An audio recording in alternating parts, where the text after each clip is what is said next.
महाराष्ट्र के अंदर जहाँ जहाँ पर भी वक्फ की ज़मीनों का गोरख धंधा हुआ है, उसे बेचा गया है, बांटा गया है, इन सब के ऊपर FIR रजिस्टर किया जाएगा करके। इंशाल्लाह मेरी ख्वाहिश रहेगी कि बहुत सारे लोग अंदर जाए और उसमें वक्फ बोर्ड के भी पुराने मेंबर्स हो, नए मेंबर्स हो, वक्फ बोर्ड के पुराने चेयरमैन हो, नए चेयरमैन जो भी रहेंगे उसके अंदर, जिन जिन लोगों ने इसके अंदर खेल खेला है, इंशाल्लाह उनको हम करेंगे। आपने तरक्याती काम के अगर सिर्फ वक्फ की ज़मीनों को अगर हमने सही तरीके से इस्तेमाल किए तो हम इस पोजीशन के ऊपर आ सकते हैं कि कुछ खैरात हम सरकारों को बांट सकते हैं। मुसलमानों ने ही इसको लूट कर खाया है, वक्फ बोर्डों ने ही इसको लूट कर खाया है, वक्फ बोर्ड के कर्मचारियों ने लूट कर खाया है, नेताओं ने इसको लूट कर खाया है। आम लोग हैं और आम लोग पैदा ही हुए हैं मरने के लिए उसमें। और 5,000 करोड़ रुपए का एक पुतला गुजरात के अंदर अगर बना देगी और ये कहेगी कि ये हमारा विकास है, तो कहीं ना कहीं लोगों को भी आवाज़ उठाने की ज़रूरत है। हम आपको इतना यकीन दिला देते हैं, ये आपस में कितने भी मिल जाए उसके अंदर, मजलिस अकेले इंशाल्लाह इनके साथ मजबूती के साथ खड़े रहेंगे, इनसे डट कर मुकाबला करने के लिए। ये राजनीतिक पार्टियों को तो शर्म आनी चाहिए, चाहे वो कांग्रेस हो, राष्ट्रवादी कांग्रेस हो, कि आप एक टिकट नहीं दे सकते हैं, एक को जिता के नहीं लेके आ सकते हैं करके। 48 सीटें हैं महाराष्ट्र के अंदर, सिर्फ एक ही मुसलमान क्यों चुनकर आता है इम्तियाज जलील की शक्ल के अंदर औरंगाबाद से? क्या हमारे से वोट लेने का आपने ठेका लेके रखे हुए है? आपकी जागीर है ये? इनकी सेकुलरिज्म की निशानी तो सर ये है कि यूपी में जिस तरह से मौलाना उमर गौतम को गिरफ्तार किया गया और मौलाना जहांगीर कासमी को, लेकिन आज वहाँ पर समाजवादी पार्टी बहुत ताकत मजबूती के साथ में, लेकिन कोई बोलता हुआ नजर नहीं आ रहा है।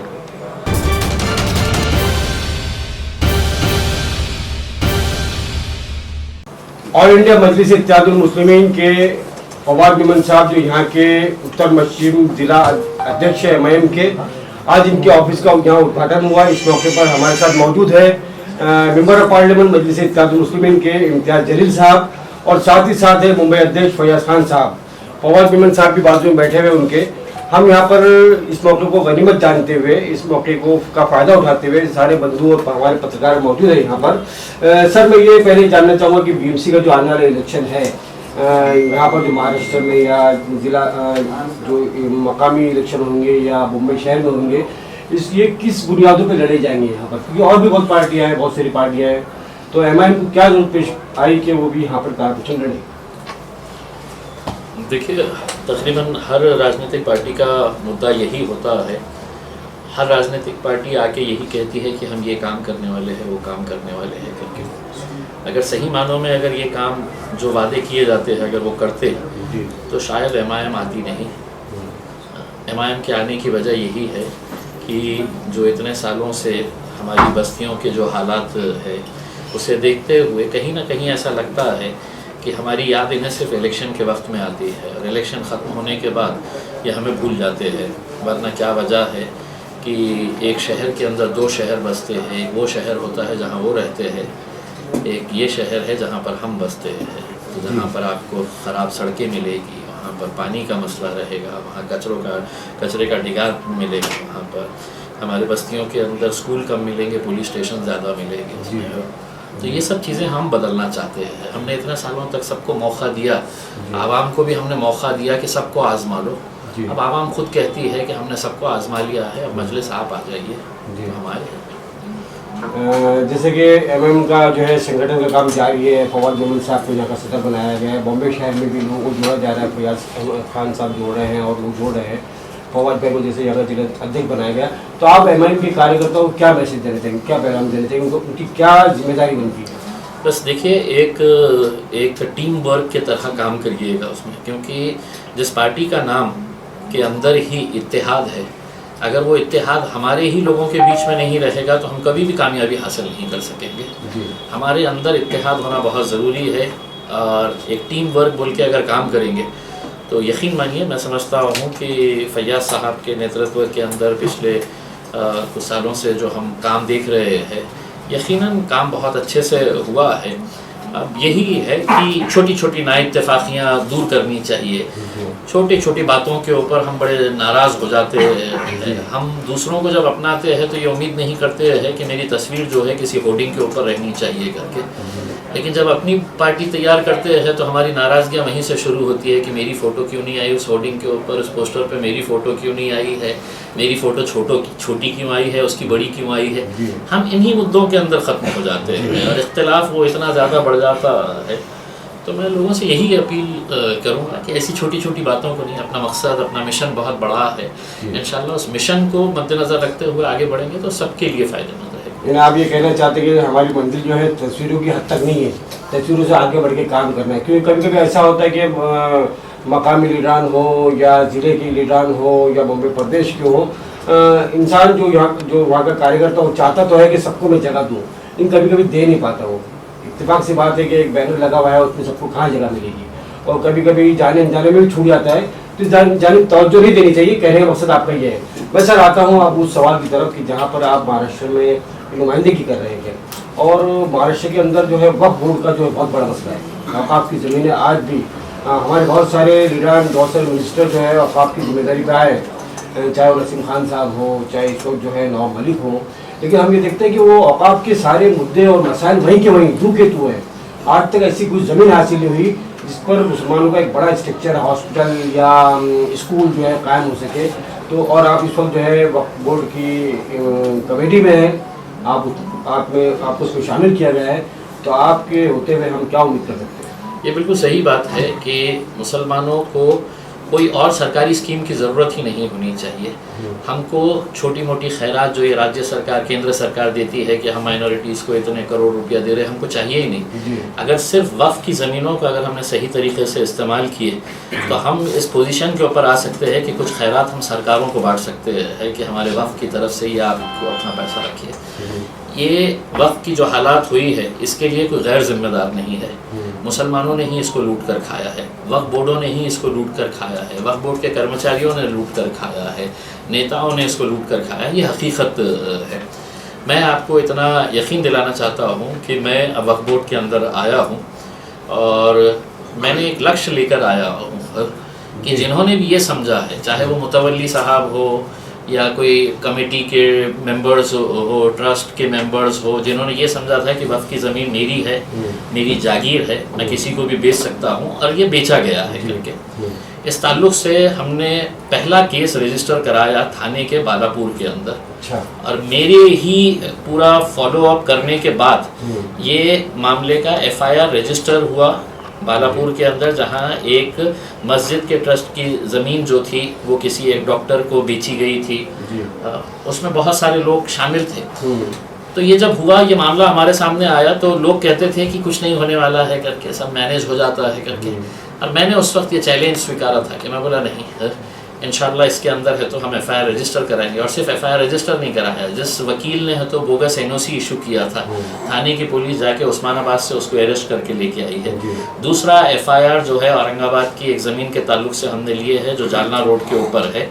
और कल ही हमारी वक्फ बोर्ड की मीटिंग के अंदर ये फैसला लिया गया कि सिर्फ एक हम जालना रोड के ज़मीन के बारे में नहीं, महाराष्ट्र के अंदर जहाँ जहाँ पर भी वक्फ की ज़मीनों का गोरख धंधा हुआ है, उसे बेचा गया है, बांटा गया है, इन सब के ऊपर FIR रजिस्टर किया जाएगा करके।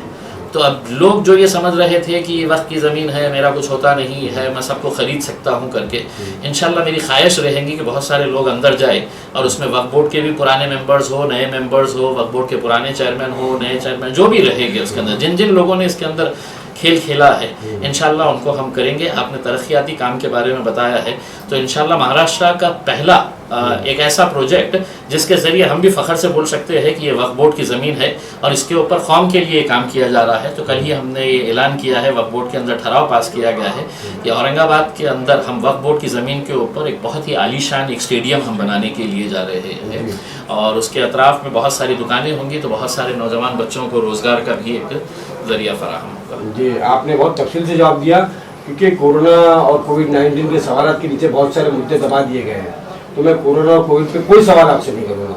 मेरा सवाल ये होगा कि जैसे कि आपने स्टेडियम की बात की, सर कोविड-19 के इस वबा के दौरान जो हमने देखा कि हमारा पूरा सेहत अम्मा का जो स्ट्रक्चर है पूरा वो ठोस है, कहीं कोई सरकार की तरफ से जो है तैयारी नहीं है पूरे हिंदुस्तान भर में। तो ज़्यादातर हॉस्पिटल, वेंटिलेटर, इन सारी चीज़ों की ज़रूरत है। तो क्यों ना एक कौमी एक हॉस्पिटल ऐसा हो कि जहाँ पर सारी सहूलियात हो, स्टेडियम के साथ में ऐसी भी कोशिश होनी चाहिए हमें। जी बिल्कुल, यकीनन। और जैसा हैदराबाद के अंदर असदुद्दीन अवैसी साहब ने 2 बहुत ही बड़े हॉस्पिटल्स वहाँ पर शुरू किए हैं, चला रहे हैं। हमारी भी कोशिश है कि इंशाल्लाह दूसरी जगह के ऊपर भी उसको रेप्लिकेट करे करके। ये सही बात है कि कोरोना के नाम के ऊपर जो मामलों को दबा दिया जा रहा है, छुपा दिया जा रहा है, लोग इतनी परेशानियों का सामना कर रहे हैं, लेकिन मैं और आप अगर मरे तो कोई बहुत बड़ी खबर नहीं बनेगी उसके अंदर, क्योंकि हम आम लोग हैं और आम लोग पैदा ही हुए हैं मरने के लिए। उसमें जब सरकारें अस्पतालों के ऊपर पैसा खर्च नहीं करेगी, वेंटिलेटर्स पे नहीं करेगी, ऑक्सीजन के ऊपर नहीं करेगी, बेड्स के ऊपर नहीं करेंगी, डॉक्टर्स के अपॉइंटमेंट नहीं करेगी, और 5,000 करोड़ रुपए का एक पुतला गुजरात के अंदर अगर बना देगी और ये कहेगी कि ये हमारा विकास है, तो कहीं ना कहीं लोगों को भी आवाज़ उठाने की ज़रूरत है। जनता खामोश है, इस वजह से ये अपना ये कर रहे हैं।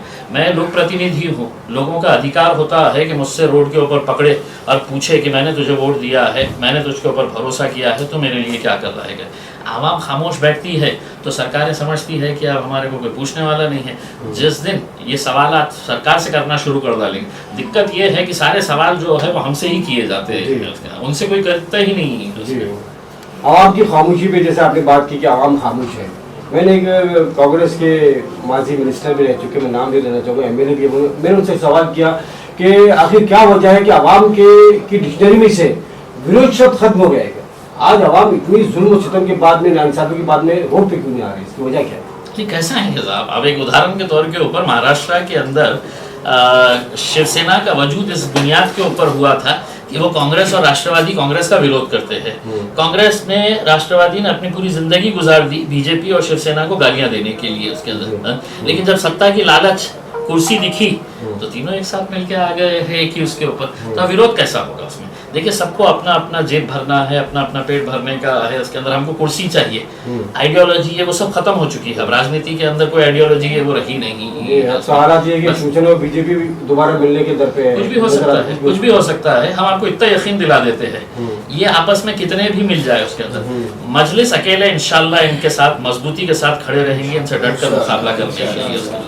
और ये कमजोरों की निशानी होती है साहब, किसी का सहारा चाहिए। कांग्रेस बोलती है हमको राष्ट्रवादी के साथ लड़ना है, बोलती है हम सेना के साथ जाना चाहते हैं। हमने कभी किसी का सहारा नहीं लिया है, इंशाल्लाह अल्हम्दुलिल्लाह। हम पहले भी अकेले थे और आगे भी कितनी भी मुश्किलें आ जाए उसके अंदर हम डट के इन लोगों का मुकाबला करेंगे। सर, सवाल तो बहुत सारे हैं, वक्त कम है, और लेकिन आखिरी एक सवाल, क्योंकि कल आप लोगों की प्रेस कॉन्फ्रेंस भी है और इंडिया मजलिस इत्तेहाद मुस्लिमीन के ऑफिस में, वहाँ बहुत सारे सवाल आएंगे।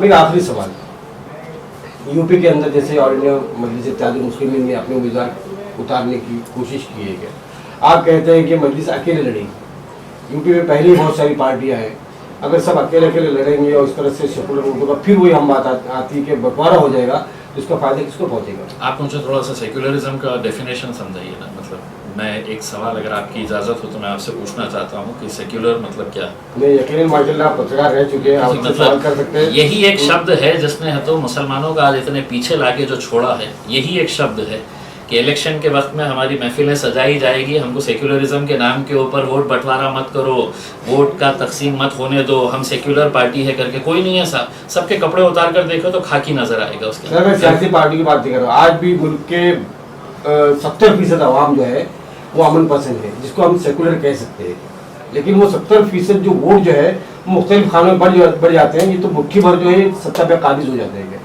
तो इसके लिए कोई रणनीति बनाई जाएगी? नहीं, देखिए, मतलब हमारे से ज़्यादा सेक्युलर कोई हो ही नहीं सकता है साहब। इस मुल्क के अंदर मुसलमानों से ज़्यादा सेक्युलर कोई हो ही नहीं सकता है। अगर हम कट्टर होते तो 70 सालों से हम अपनी पार्टियां चलाते, हम अपने नुमाइंदों को चुनकर लेके आते, लड़ते उनके लिए, उन्हीं को वोट देते।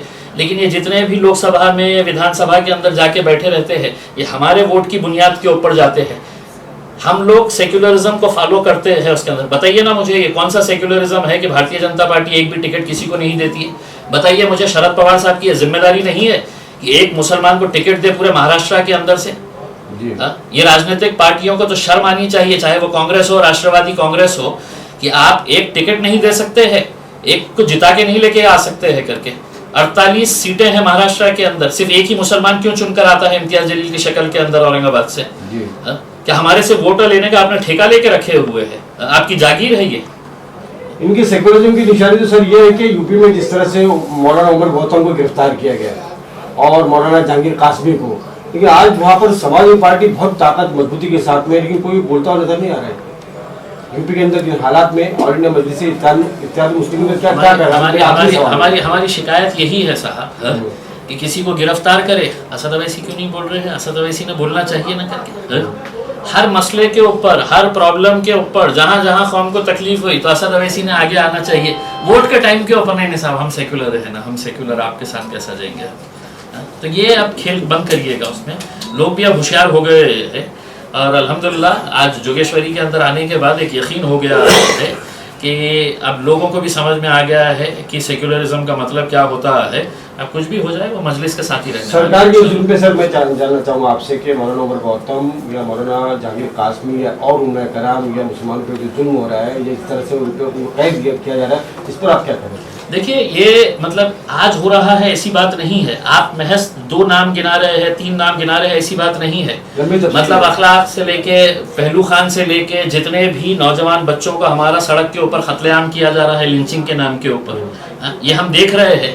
हम सिर्फ टीवी के अंदर देख रहे हैं, लेकिन हमारा खून नहीं खौल रहा है इसमें। हम सिर्फ उसको है तो रात में मोबाइल के ऊपर देखते हैं, अफसोस जताते हैं, थोड़ा सा गुस्सा दिखाते हैं और ख़त्म हो जाती है बात उसमें।